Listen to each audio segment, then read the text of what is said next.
નમસ્તે મિત્રો, જય કોળી સમાજ। બસ ઘણા દિવસ પછી વિછિયાની ઘટના બાદ કેબિનેટ મંત્રી કુંવરજીભાઈ બાવળિયા લોકો સમક્ષ આવ્યા છે અને કેમેરા સમક્ષ પોતાનું નિવેદન રજૂ કર્યું છે।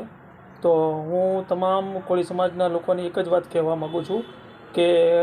ઘણા બધા આપણા કોળી સમાજના નાના મોટા આગેવાનો, કાર્યકરો જે સ્થાનિક લેવલે પોતપોતાની રીતે પ્રયત્નો કર્યા હતા, ઘણા લોકોએ ધોકા ખાધા, ઘણા આગેવાનોએ કુંવરજીભાઈ બાવળિયાને બંગડીઓ પણ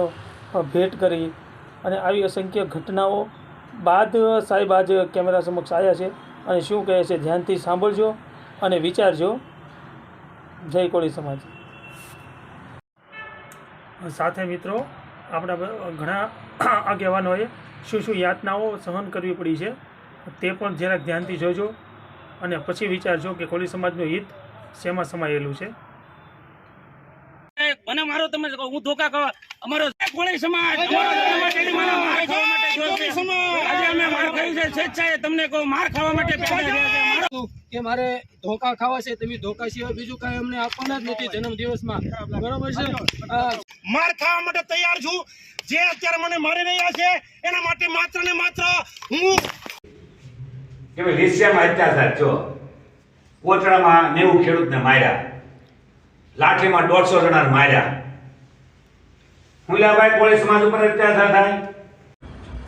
હાલ જે વિછિયા કોળી સમાજ ઉપર પોલીસ દ્વારા જે દમન કરવામાં આવ્યું છે તેના અનુસંધાને રાજ્યના મુખ્યમંત્રી અને રાજ્યના ગૃહમંત્રીને આ સંદેશો પહોંચે તેવો બધું થોરિયાળી ગામના બનાવના અનુસંધાને વિછિયા પોલીસ સ્ટેશનના ઘેરાવ અને સરઘસના જીદ સાથે જે કંઈ ઘટના ઘટી છે એના અનુસંધાને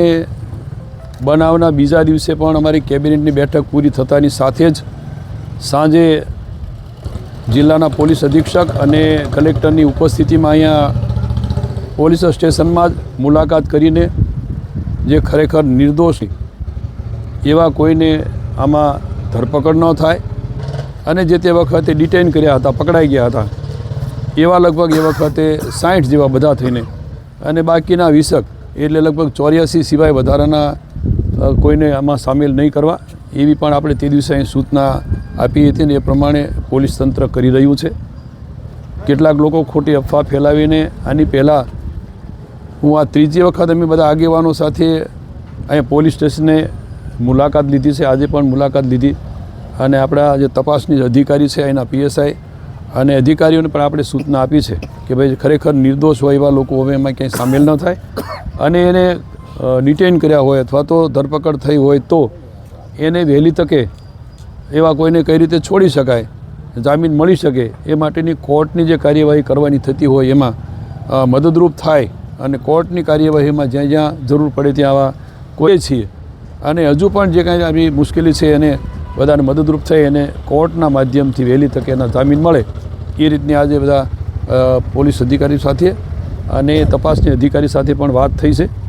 અને એ રીતે આ બધા જ સરપંચ અને આગેવાનો પણ વિનંતી છે કે કોઈ ખોટી અફવાની અંદર ન આવે અને એને કહેવાનું આપણે મદદ જે કંઈ કાયદાની મર્યાદાની બહાર જઈને પણ